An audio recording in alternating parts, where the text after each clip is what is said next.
ويجيبون له ويقولون هلا وضيت هذه اللبنة وأنا اللبنة وأنا خاتم النبي. എന്റെയും പൂർവ്വ പ്രവാചകന്മാരുടെയും അവസ്ഥ ഇതാണ്. ഒരാൾ ഒരു മന്ദിരം പണി ചെയ്തു, വളരെ സുന്ദരവും മനോഹരവുമായ ഒരു മന്ദിരം. ആ കെട്ടിടത്തിന്റെ ഒരു മൂലക്കല്ല് അവിടെ ഒഴിച്ചു വെച്ചു. ആളുകൾ ആ കെട്ടിടം പ്രദക്ഷിണം വെക്കാൻ തുടങ്ങി. ആ കെട്ടിടം കണ്ട് ആളുകൾ അത്ഭുത പരതന്ത്രരായി. വയഖൂലൂന, ആളുകൾ പറയാൻ തുടങ്ങി, ഹല്ലാ ഉദിയത്ത് ഹാദിഹിൽ ലബിന, ഈ മനോഹരമായ കെട്ടിടത്തിന്റെ ഈ ഒരു മൂലക്കല്ല് കൂടി വെച്ചുകൊണ്ട് ഈ കെട്ടിടത്തിന്റെ പണി പൂർത്തിയാക്കാത്തത് എന്താണ് എന്ന്. സല്ലല്ലാഹു അലൈഹി വസല്ലം തങ്ങൾ പറഞ്ഞു, അനൽ ലബിന, ഞാനാണ് ആ മൂലക്കല്ല്. അന ഖാതമുൻ നബിയീൻ, ഞാൻ അവസാനത്തെ നബിയാണ്. ലാ നബിയ്യ ബഅദി, എനിക്ക് ശേഷം നബിയില്ല. 200-ൽ ചില്ലാനം ഹദീസുകൾ നമുക്ക് ഈ വിധത്തില് ഖാതമുൻ നബിയീൻ എന്ന് പറഞ്ഞ് ലാ നബിയ്യ ബഅദി എന്ന് വ്യക്തമാക്കുന്നതായി കാണാൻ വേണ്ടി സാധിക്കും. നബി സല്ലല്ലാഹു അലൈഹി വസല്ലം തങ്ങളോടുകൂടി പ്രവാചക ശൃംഖല അവസാനിച്ചു. പക്ഷേ ലോക അവസാനം വരെ ഇവിടെ മനുഷ്യർക്ക് മാർഗദർശനം ലഭിക്കണം. അത് ഇമാം മുസ്ലിം റഹ്മത്തുള്ളാഹി അലൈഹി തങ്ങളെ റിവായത്ത് ചെയ്ത ഒരു ഹദീസിൽ ഇങ്ങനെ കാണാം: കാനത്ത് ബനു ഇസ്രായീല തസൂസുഹുമുൽ അംബിയാ കുല്ലമാ ഹലക നബിയ്യുൻ ഖലഫഹു നബിയ്യുൻ ഇല്ലാ അന്നഹു ലാ നബിയ്യ ബഅദി അന ഖാതമുൻ നബിയ്യീൻ സയകൂനു ഖുലഫാ. കാനത്ത് ബനു ഇസ്രായീല, പൂർവ്വ സമുദായങ്ങളായിരുന്നു, തസൂസുഹുമുൽ അംബിയാ, പ്രവാചകന്മാരായിരുന്നു, അവർക്ക് നേതൃത്വം നൽകിയിരുന്നു. ഒരു പ്രവാചകൻ മരിച്ച് അവിടുത്തെ മറവ് ചെയ്യുന്നതിന് മുമ്പ് തന്നെ മറ്റൊരു പ്രവാചകനെ അല്ലാഹു അയച്ചിരുന്നു. കുല്ലമാ ഹലക നബിയ്യുൻ ഖലഫഹു നബിയ്യുൻ, ഒരു നബി വഫാത്തായാൽ ഉടനെ തന്നെ മറ്റൊരു നബി അതിന്റെ പിന്നാലെ വരും. എന്നാൽ നബി സല്ലല്ലാഹു അലൈഹി വസല്ലം തങ്ങൾ പറയുന്നു, ലാ നബിയ്യ ബഅദി, എനിക്ക് ശേഷം നബിയില്ല. വഅന ഖാതമുൻ നബിയ്യീൻ, ഞാൻ അവസാനത്തെ നബിയാണ്. പിന്നെ എന്ത് സംഭവിക്കുമെന്നല്ലേ? സയകൂനു ഖുലഫാഉ, ഇവിടെ ഖുലഫാ ഉണ്ടാവൂ എന്ന് പറഞ്ഞു. ഖുലഫാ, നബിമാരുടെ ഖുലഫാ, പ്രതിനിധികൾ ഉണ്ടാകും, ഖിയാമത്ത് നാൾ വരെ ഉണ്ടാകും എന്ന് നബി സല്ലല്ലാഹു അലൈഹി വസല്ലം തങ്ങൾ പറഞ്ഞു. ആരാണ് ആ ഖുലഫാ? അത് അവിടുന്ന് തന്നെ വ്യക്തമാക്കുകയുണ്ടായി. അൽ ഉലമാഉ, അൽ ഉലമാഉ ഖുലഫാഉൽ അംബിയായി, അവരാണ് അംബിയാഇന്റെ ഖുലഫാ. അംബിയാഇന്റെ ഖുലഫാ അതാരാണ്? ഉലമാ. ആ ഉലമാ ഖിയാമത്ത് നാൾ വരെ ഉണ്ടാകും. നബി സല്ലല്ലാഹു അലൈഹി വസല്ലം തങ്ങൾ സന്തോഷ വാർത്ത അറിയിച്ചതാണ്. ലാ തസാലു ത്വായിഫത്തും മിൻ ഉമ്മത്തി ളാഹിരീന അലൽ ഹഖി ഹത്താ യഅതിയ അംറുല്ലാഹ്. ലാ തസാലു ത്വായിഫത്തും മിൻ ഉമ്മത്തി, എന്റെ ഉമ്മത്തിൽ നിന്ന് ഒരു വിഭാഗമായിക്കൊണ്ടേയിരിക്കും, ളാഹിരീന, സകല അസത്യങ്ങളെയും ജയിച്ചടക്കുന്നവർ, അലൽ ഹഖി, സത്യം കൊണ്ട്, അലാക്ക് ബാവിന്റെ മേന, അലൽ ഹഖി, സത്യം കൊണ്ട്, സത്യം കൊണ്ട് അസത്യങ്ങളൊക്കെ അടിച്ചമർത്തുന്ന, ജയിച്ചടക്കുന്ന ഒരു വിഭാഗം ഖിയാമത്ത് നാൾ വരെ ഇവിടെ ഉണ്ടായിക്കൊണ്ടിരിക്കും. ഹത്താ യഅതിയ അംറുല്ലാഹ്. ആരാണ് ആ വിഭാഗം? അത് അൽ ഉലമാ ആണ്. ഇമാം ബുഖാരി റഹ്മത്തുള്ളാഹി അലൈഹി തങ്ങൾ തറപ്പിച്ചു പറയുന്നു, അത് അൽ ഉലമാ. അതിനവിടുന്ന് ഇമാം ബുഖാരി തങ്ങൾ കാരണം പറയുന്നത്, ഈ ഹദീസിന്റെ പല തുറുക്കുകളും ആരംഭിക്കുന്നത് മൻ യുരിദില്ലാഹു ബിഹി ഖൈറൻ യുഫഖിഹുഹു എന്ന ഹദീസ് കൊണ്ടാണ്. അപ്പൊ ഉറപ്പാണ് ഈ വിഭാഗം ആരാണ്? ഉലമാ ആണ് എന്ന്. അപ്പൊ അൽ ഉലമാ, ഉലമാ, ഉലമാ പല വിധത്തിലുമുണ്ട്.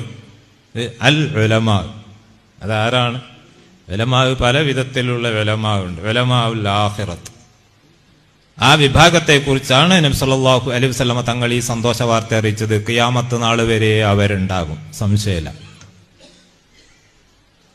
അവര് അൽ ആലിമു നബിയ്യുൻ ലം യൂഹ ഇലൈഹി, ആ ആലിമു നബിയാണ്, നബി തന്നെ, പക്ഷെ ലം യൂഹ ഇലൈഹി, വഹി അറിയിക്കപ്പെടുന്നില്ല. വഹി മുങ്കത്തിയായി പോയിരിക്കും, വഹിയും റിസാലത്തും മുങ്കത്തിയായി പോയിരിക്കുന്നു, വഹി ഇറങ്ങുന്നില്ല. അത് നബി സല്ലല്ലാഹു അലൈഹി വസല്ലം നമ്മൾ ഖാതമുൻ നബിയ്യീൻ എന്ന് പറഞ്ഞല്ലോ. വഹി ലഭിക്കാത്ത നബിമാർ. അതേ അവസരം 1.25 ലക്ഷത്തോളം വരുന്ന പരിശുദ്ധാത്മാക്കൾക്ക് ലഭിച്ച വഹികളൊക്കെ പഠിച്ച ആളുകൾ, വലിയ സ്ഥാനമുള്ളവരാണ് അള്ളാഹുവിന്റെ അടുക്കല് ഉലമാഇൻ. അൽ ഉലമാഉ വറസത്തുൽ അംബിയ, നേരത്തെ ഉദ്ഘാടന പ്രസംഗത്തിൽ ഹദീസ് ഓതുകയുണ്ടായി. ഉലമാഉ ഉമ്മത്തി കഅംബിയാഇ ബനി ഇസ്രായീൽ, എന്റെ സമുദായത്തിലുള്ള ഉലമാ ഇസ്രായേൽ സമുദായത്തിലുള്ള നബിമാർക്ക് തുല്യരാണ്. സുബ്ഹാനല്ലാഹ്. പിന്നെ എന്ത് സ്ഥാനമാണ് ഈ ഉലമാഇന് ഇനി ലഭിക്കാനുള്ളത്? ബനു ഇസ്രായേൽ സമുദായത്തിലുള്ള പ്രവാചകന്മാർക്ക് തുല്യമാണ് എൻ്റെ സമുദായത്തിലുള്ള ഉലമാ. വലിയ സ്ഥാനം ആണ് അവർക്ക് ലഭിക്കേണ്ടായത്, വലിയ മഹത്വമുള്ള സ്ഥാനം. ആ ഉലമാ, അതാണ് യഥാർത്ഥ ഉലമാ. ഇനി ഉലമാക്കളുടെ കൂട്ടത്തിൽ മറിച്ചുമുണ്ട്. നേരത്തെ മഹാനായ ഉസ്താദ് അവറുകൾ ഇവിടെ വേറെക്കുമ്പോൾ ഒരു തരം ഉലമാഇന്റെ ഷർറിനെ തൊട്ട് കാവലിനെ ചോദിക്കുകയുണ്ടായി. നമ്മൾക്കൊക്കെ വേണ്ടി ഉലമാഉസുവിന്റെ ഫിത്നയെ തൊട്ട് കാവലിനെ ചോദിക്കുന്നു എന്ന് ഉസ്താദ് ദ്വാരക്ക് നമ്മളൊക്കെ ആമീൻ ചെല്ലുകയും ചെയ്തു. ഇക്കാലത്തെ ഏറ്റവും ആവശ്യമായ ദുആ. എല്ലാവരും ഇൽമിന്റെ അഹ്ലുകാര് വളരെ ശ്രദ്ധിക്കേണ്ടതാണ്. എല്ലാവർക്കും മനപ്പാടമുള്ള ഹദീസ്, പലപ്പോഴും ഉറുദിയിലും ബാദിലൊക്കെ ഹദീസ് ഓതും, പക്ഷെ ഹദീസ് പൂർത്തിയായി ഓതലില്ല. യൂശിക്കു അൻ യഅ്തിയ അലൈക്കും സമാനും, അല്ലേ? ലാ യബ്ഖാ മിനൽ ഇസ്ലാമി ഇല്ല ഇസ്മുഹു വലാ യബ്ഖാ മിനൽ ഖുർആനി ഇല്ലാ റസ്മുഹു മസാജിദുഹും ആമിറത്തുൻ വഹിയ ഖറാബും മിനൽ ഹുദാ. എൻ്റെ അപ്പുറം അധികം ഓതലില്ല, അല്ലേ? എൻ്റെ അപ്പുറത്തെ ഹദീസ് എന്താണ്? ഉലമാഉഹും ശർറു മൻ തഹ്ത അദീമിസ് സമാ മഅദല്ലാഹ് മഅദല്ലാഹ് മഅദല്ലാഹ് മിൻഹും തഖ്റുജുൽ ഫിത്നത്തു വഇലൈഹിം തഊദ്. ഒരു കാലം വരാനുണ്ട്, ദുഷിച്ച കാലം.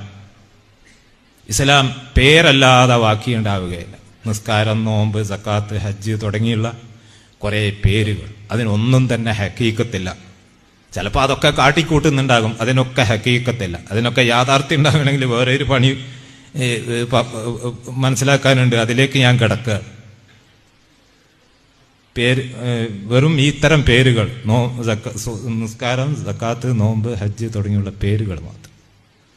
അതുപോലെ ഖുർആൻ, അതിൻ്റെ എഴുത്തുകൾ മാത്രം, മനോഹരമായ എഴുത്തുകൾ, അല്ലേ? ഏതെല്ലാം വിധത്തിലുള്ള എഴുത്തുകൾ മാത്രം.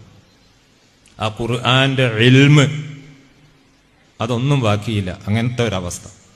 മസാജിദുഹും ആമിറത്ത്, അവരുടെ പള്ളികൾ അലങ്കൃതമായ പള്ളികൾ. ഹദീസിന്റെ തഫ്സീർ വായിച്ചു നോക്കുമ്പോൾ നമ്മൾ ഞെട്ടിപ്പോകും. എങ്ങനെയുള്ള പള്ളികളാണ് എന്ന് ഹദീസിന്റെ തഫ്സീർ വായിച്ചാൽ ഞെട്ടിപ്പോകും. വരാൻ പോകുന്ന ചില പള്ളികൾ.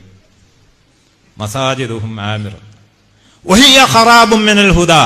ആ പള്ളികളൊക്കെ ഹുദയെ സംബന്ധിച്ചിടത്തോളം ശൂന്യമാണ്. ഹുദയില്ല. ഹുദ വേണമെങ്കിൽ എന്ത് വേണോ? ഹുദാത്ത് വേണ്ടേ? ആ പള്ളിയിൽ ഹാദി വേണമല്ലോ, എങ്കിലെങ്കിലേ ഹിദായത്ത് ഉണ്ടാവുകയുള്ളൂ. അപ്പൊ വഹിയ ഖറാബും മിനൽ ഹുദാ, ഹുദയെ സംബന്ധിച്ചിടത്തോളം അത് ശൂന്യമാണ്. ഉലമാഉഹും ശർറു മൻ തഹ്ത അദീമിസ് സമാ. മാന വെക്കാൻ പേടിയാവും. അല്ലാഹു കാക്കട്ടെ. ആകാശത്തിന്റെ ചുവട്ടിൽ എന്തെല്ലാം ജീവികളാണ്, ഒന്ന് ആലോചിച്ച് നോക്കൂ. എന്തെല്ലാം ജീവികളുണ്ട് ഈ ആകാശത്തിന്റെ ചുവട്ടിൽ. ആ ജീവികളിൽ നിന്നെല്ലാം ഏറ്റവും മോശമായവര് നാം പറഞ്ഞത് മഅദല്ലാഹ് മഅദല്ലാഹ്, അല്ലാഹു ആക്കട്ടെ. ഇത് നബി സല്ലല്ലാഹു അലൈഹി വസല്ലമ തങ്ങൾ പറഞ്ഞത് ഈ സമാനിൽ സൂക്ഷിക്കാൻ വേണ്ടിയാണ്. അഹ്ലുൽ ഇൽമ്, ഇൽമിന്റെ അഹ്ലുകാർ, ഉസ്താദുമാര്, മുഅല്ലിമുകൾ, മുതഅല്ലിമുകൾ ഒക്കെ വളരെ ശ്രദ്ധിക്കണം. അത് ശ്രദ്ധിക്കാൻ വേണ്ടിയാണ് നബി സല്ലല്ലാഹു അലൈഹി വസല്ലമ തങ്ങൾ ഇത് പറഞ്ഞത്. വളരെ സൂക്ഷിക്കേണ്ട ഒരവസ്ഥ. മിൻഹും തഖ്റുജുൽ ഫിത്നത്തു, അവരിൽ നിന്നാണ് ഫിത്ന പുറത്തു വരുന്നത്. വഇലൈഹിം തഊദ്, അവരിലേക്ക് തന്നെ ഫിത്ന തിരിച്ചു പോവുകയും ചെയ്യും. അല്ലാഹു കാക്കട്ടെ. അപ്പം ആ കൂട്ടത്തിൽ പെട്ടുപോകരുത്. ഉലമാ ഉസൂ, ആ കൂട്ടത്തിൽ ഇൽമിന്റെ അഹ്ലുകാരൊന്നും പെട്ടുപോകരുത്. അല്ലാഹു കാക്കട്ടെ.